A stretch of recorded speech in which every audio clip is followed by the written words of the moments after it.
चलिए आज उस कंपनी के बारे में बातचीत करते हैं जो मार्केट में आने वाली है। उसका नाम है ट्रैक्शन टेक्नोलॉजीज। 309 करोड़ के आईपीओ को लेकर आ रहे हैं वो। आज इसका दूसरा दिन है, कल यानी 12 अक्टूबर को ये इशू बंद होगा। इस इशू के बारे में बातचीत करने के लिए हमारे साथ है कंपनी की chairman and managing director Neha Singh और वाइस चेयरमैन और एग्जीक्यूटिव डायरेक्टर अभिषेक गोयल। स्वागत है आप दोनों लोगों का सर। और थोड़ा सा जानकारी बता दें अपने दर्शकों को। ट्रैक्शन टेक्नोलॉजीज का आईपीओ का सेकेंड डे है आज और कल बंद होगा। 309 करोड़ रुपए रेस करना चाहते हैं और ये पूरी तरीके से ओएफएस है, यानी एग्जिस्टिंग इन्वेस्टर और प्रमोटर इसमें से एग्जिट ले रहे हैं। फ्रेश कैपिटल नहीं होगी। प्राइस बैंड 75 से 80 है एक के पेड अप पे। अगर इसको 10 में कन्वर्ट करें तो 750 से 800 का ये शेयर है। प्रमोटर होल्डिंग अभी 50.93 है, इशू के बाद घट के 35.65% हो जाएगी। चलिए अब इस पे बारे में बातचीत करते हैं। नेहा जी, पहले तो बिल्कुल बेसिक हमारे दर्शकों को ब्रीफली समझाइए कि आपकी कंपनी क्या काम करती है। धन्यवाद पहले हमसे बात करने के लिए। सो ट्रैक्शन एक प्राइवेट मार्केट इंटेलिजेंस प्लेटफॉर्म है। अगर मैं इसका समझाऊं तो अगर किसी को आज पब्लिक मार्केट में इन्वेस्ट करना है तो बहुत सारे प्लेटफॉर्म्स एग्जिस्ट करते हैं जिसमें कि उनको कंपनी के बारे में इंफॉर्मेशन मिलती है, उस लैंड सेक्टर के बारे में इंफॉर्मेशन मिलती है। बट अगर आज आप प्राइवेट मार्केट में इन्वेस्ट करना चाहते हैं तो वहां पे ज्यादा प्लेटफॉर्म्स नहीं एग्जिस्ट करते हैं। तो वही हम प्लेटफॉर्म बना रहे हैं और हम एक्चुअली ग्लोबल प्लेटफॉर्म बना रहे हैं। तो क्विक इंट्रोडक्शन अबाउट हम मेरा भी और अभिषेक का भी। जैसे मैं एक आईआईटी बॉम्बे की ग्रेजुएट हूँ और मैंने एक प्राइवेट मार्केट फंड में काम किया था, Sequoia capital. And similarly Abhishek IIT Kanpur के ग्रेजुएट है और उन्होंने एक प्राइवेट फंड में काम किया था, एक्सेल पार्टनर्स। तो अगर आज आपको प्राइवेट मार्केट में इन्वेस्ट करना है तो ये हम ऐसा प्लेटफॉर्म बना रहे हैं, हम ग्लोबल प्लेटफॉर्म बना रहे हैं। और 9 इयर्स की जर्नी में हम आज ग्लोबली टॉप 5 प्लेटफॉर्म्स में आते हैं प्राइवेट मार्केट इंटेलिजेंस स्पेस में।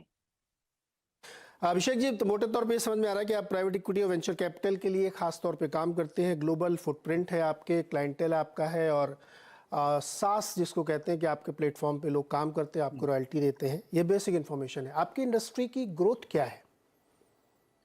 अगर आप देखें लास्ट 10 साल में तो पहले इन्वेस्टमेंट इन प्राइवेट मार्केट और स्टार्टअप से बहुत कम होता था।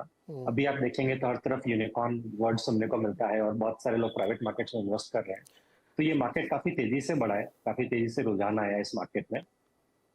और आज की तारीख में कम से कम भी दुनिया भर में एटलीस्ट 1 लाख फर्म्स हैं जो प्राइवेट मार्केट में इन्वेस्ट करती है। इसके अलावा हम बहुत सारी लार्ज कॉर्पोरेट्स के साथ भी काम करते हैं जो फॉर्च्यून 500 हो गए दुनिया भर में, एंड उनकी एमएनए टीम्स हमारे साथ काम करती हैं जो इनोवेटिव कंपनीज को ट्रैक करना चाहती है और उनके अंदर या तो इन्वेस्ट करना चाहती है या उनको खरीदना चाहती है।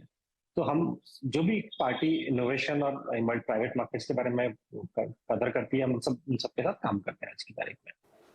ओके, अभिषेक, क्या आपके बिजनेस में कोई एंट्री बैरियर है या ओपन एक्सेस है? आई मीन टू से व्हाट इज द मोट?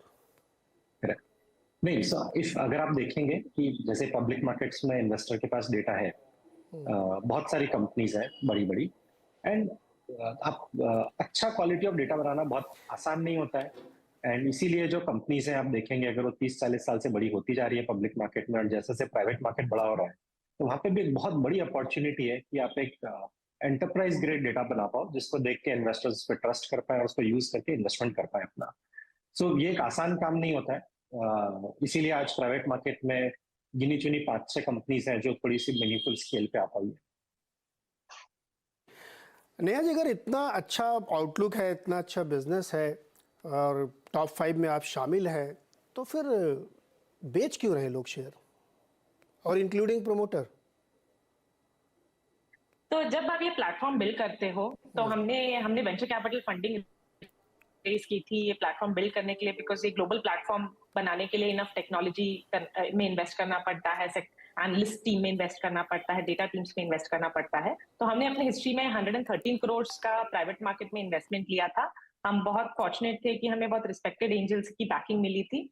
फंड्स की तरफ से हमें एलिवेशन, एक्सेल, सिकोया की बैकिंग मिली थी। एंजल इन्वेस्टर्स में मिस्टर रतन टाटा, मिस्टर नंदन नीलेकनी, फ्लिपकार्ट के फाउंडर सचिन बंसल, विनी बंसल, ये हमें इनिशियल जर्नी में हमें सपोर्ट किया है।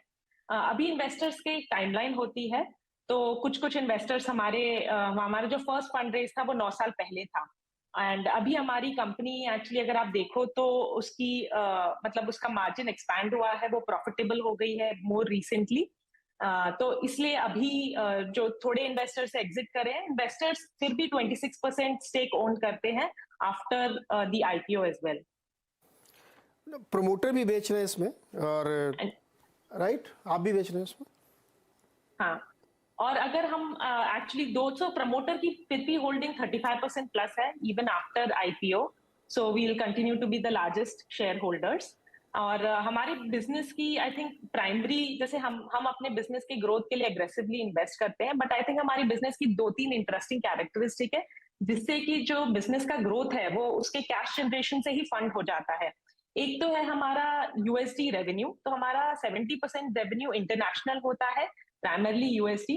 तो हम एंजॉय करते हैं कॉस्ट एडवांटेज की make in India sell globally, तो हमारा पूरा कॉस्ट स्ट्रक्चर इंडिया में है और हमारी रेवेन्यू ज्यादा यूएसडी में है। सो ये कॉस्ट आर्बिट्राज हम एंजॉय करते हैं।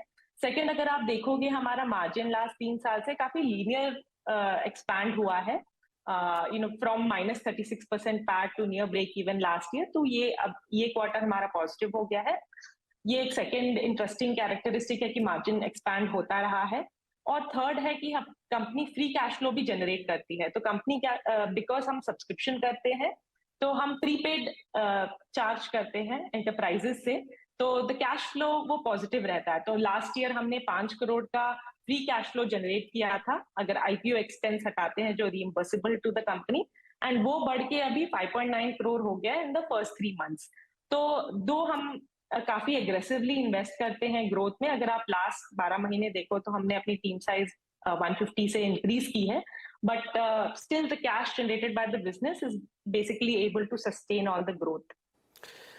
एक सवाल बहुत दर्शक पूछते हैं कि जो इस तरीके के स्टार्टअप कंपनीज है, बहुत सारी कंपनीज अभी रिसेंटली लिस्ट भी हुई हैं, उनकी अगर आप बैलेंस शीट देखें तो लगातार लॉस मेकिंग होती हैं। आपका भी है, FY22 तक आप लॉस मेकिंग है, एबिटा लॉस तगड़ा है आपका, लेकिन लास्ट के जब आईपीओ आने वाला तो उसके 1-2 महीने पहले वो प्रॉफिट में दिखने लगते हैं। ये कैसे होता है एक्चुअली? अगर हम इसके बारे में बात करें तो हमारा बिजनेस में क्या है, सारा रेवेन्यू डॉलर डिनोमिनेटेड है, सो काफी सारा रेवेन्यू बाहर से आता है। तो उस केस में ऐसा होता है कि कंपनी के पास काफी, और कॉस्ट इंडिया का होता है, तो काफी जल्दी कंपनी गैप कवर कर लेती है।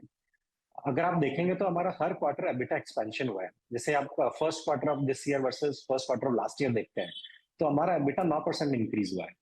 ये सब इसीलिए हो पाता है बिकॉज डॉलर से रेवेन्यू आता है, आप वहां पे बेचते हैं, वहां के लिए वहां की पेबिलिटी ज्यादा होती है और यहाँ पे कॉस्ट कम रहती है। एंड ये हमने आईटी कंपनी से भी देखा है कि उसकी वजह से काफी मार्जिन बच जाता है। एंड हमारे साथ भी वही एडवांटेज हो रहा है इसलिए।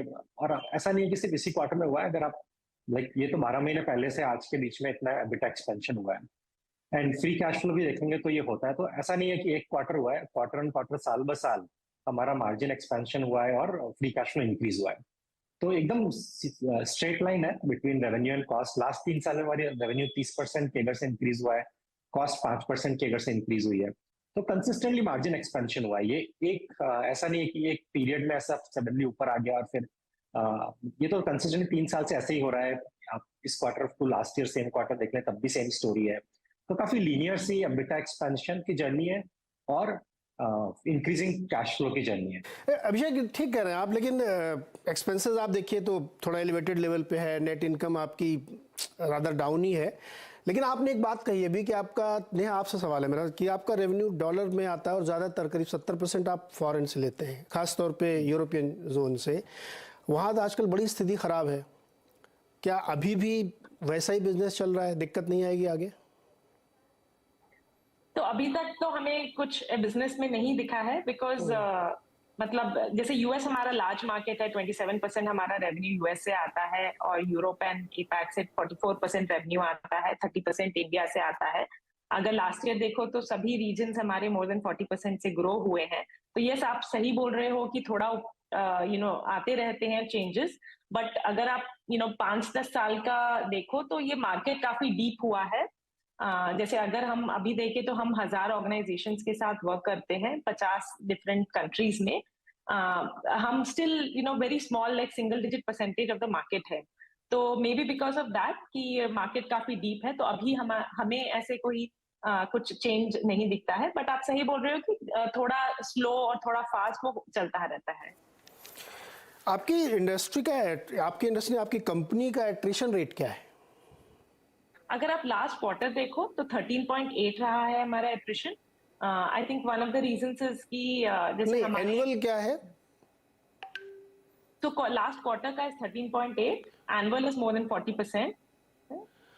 40-50% का एट्रिशन रेट है, मतलब हर दूसरा आदमी नौकरी छोड़ देता है। तो इसका ये है, I think one of the reasons is कि जैसे हम ये डेटा बिल्ड करने के लिए हमारे पास बहुत सारे हम फ्रेशर्स 1 ईयर 2 ईयर के एक्सपीरियंस के लोगों को हायर करते हैं, उसमें टिपिकली हमने देखा है कि एट्रिशन थोड़ा काफी हाई रहा है। एंड एक दो चीज जो हम करते हैं जो हमें काफी हेल्पफुल लगती है, एक तो है कि आप अप्रेजल करते हो तो आप जो अच्छे परफॉर्मर्स हैं उनको ग्रो करते हो ऑर्गेनाइजेशन में। और एक और जो करते हैं कि हमारे ईसॉप पूल है, जो सीनियर मैनेजमेंट है, हम बिल्ड करते हैं लॉन्ग टर्म अलाइनमेंट। तो अगर आप हमारे सीनियर मैनेजमेंट को देखो, सीएक्सओस को देखो, तो वो हमारे कंपनी के जर्नी के काफी अर्ली सालों से अब तक हैं। तो उन सबको 5 से ज्यादा साल हो गया है। तो that is one thing that we do. जो आईटी कंपनीज होती हैं या जो इस तरह कंपनीज होती हैं जो स्किल्ड सर्विस प्रोवाइड करती हैं, उनके लिए ह्यूमन रिसोर्स ही उनका सबसे बड़ा एसेट होता है, स्ट्रेटजिक एसेट होता है। अगर उसमें इस तरीके का एट्रिशन है तो डेफिनेटली आपकी कॉस्ट बहुत ऊपर जाएगी। आप ईसॉप के जरिए कंपनसेट करें या सीधे सीटीसी बढ़ाएं, ये कैसे कैप्चर करेंगे आप? तो बड़ा मुश्किल का दौर अगर आपका एट्रिशन रेट इतना ज़्यादा। इंडस्ट्री जो आईटी में हम लोग देख रहे थे 33-34%, आपको तो 40-45-50% तक है। तो एक हमारे जो बिजनेस का डिफरेंस है, हमारा सर्विसेज नहीं है, प्रोडक्ट है। तो ऐसा नहीं है कि टीम्स बिल्ड करती है और सर्विसेज प्रोवाइड करती हैं, बट वो ये बहुत प्रोडक्टाइज्ड है। तो जैसे आज अगर किसी ने डेटा बिल्ड किया तो वो उसमें प्लेटफॉर्म में चला जाता है। तो अगर लास्ट 10 साल में भी अगर किसी ने किया है तो वो बेसिकली वो प्लेटफॉर्म में ऐड होता जाता है। तो ये हमारी थोड़ी सी डिफरेंस है फ्रॉम सर्विसेज, कि हमारा सर्विसेज नहीं है, मोर प्रोडक्टाइज्ड है। ओके अभिषेक जी, एक लास्ट क्वेश्चन। दुनिया भर में जो इंटरेस्ट रेट बहुत बढ़ रहे हैं, तो फ्री मनी कहें या रादर चीप मनी कहें, वो धीरे धीरे ख़त्म हो रही है।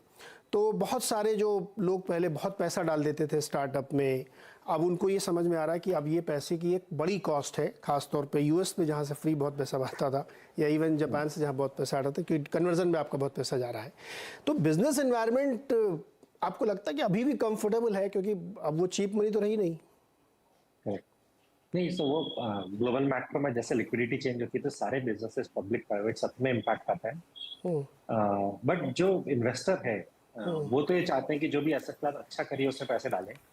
तो जो प्राइवेट मार्केट एसेट क्लास है वो काफी अच्छा कर रही है ग्लोबली सब जगह। तो आई थिंक हम ये देख रहे हैं कि प्राइवेट मार्केट में लोग जो इंटरेस्ट है वो हाई रह रहा है रिस्पेक्टिव मार्केट कंडीशन। इसके अलावा आई थिंक जो प्राइवेट मार्केट के फंड्स होते हैं उनका लाइफ साइकिल थोड़ा लंबा होता है। जब एक इन्वेस्टर प्राइवेट मार्केट के फंड को पैसे देता है तो वो 8 से 10 साल के लिए देता है। तो उसकी वजह से वो पैसा तो ऑलरेडी कमिटेड है, तो वो सिक्लिसिटी को थोड़ा सा हैंडल कर लेता है because of long, these are all close ended funds. तो ऐसा नहीं कि ओपन एंडेड है, आज डाला कल निकाल लिया किसी ने, तो मोस्टली ये सब क्लोज एंडेड फंड्स रहते हैं। तो इनका जो साइकिल सिक्लिसिटी है वो कम रहता है relatively as compare to other funds. So market में जब भी इम्पैक्ट आएगा तो बाकी लोग ज्यादा इम्पैक्ट होंगे, ये मार्केट थोड़ा सा कम इम्पैक्ट होता है, तो उसकी वजह से एक स्टेबिलिटी रहती है मार्केट में। ओके नेहा और अभिषेक, बहुत बहुत शुभकामनाएं आपको आपके इस इशू के लिए, और उम्मीद करते हैं कि आपका बिजनेस बहुत अच्छा ग्रो करे और ये सब जो समस्याएं हैं धीरे धीरे सब साइड हो जाएंगी। बहुत बहुत शुक्रिया हमारे साथ जुड़ने के लिए। बता दें कि मनी कंट्रोल पर दिए गए विचार एक्सपर्ट्स के अपने निजी विचार होते हैं। वेबसाइट या मैनेजमेंट इसके लिए उत्तरदायी नहीं है। यूजर्स को मनी कंट्रोल की सलाह है कि कोई भी निवेश निर्णय लेने से पहले सर्टिफाइड एक्सपर्ट की सलाह लें।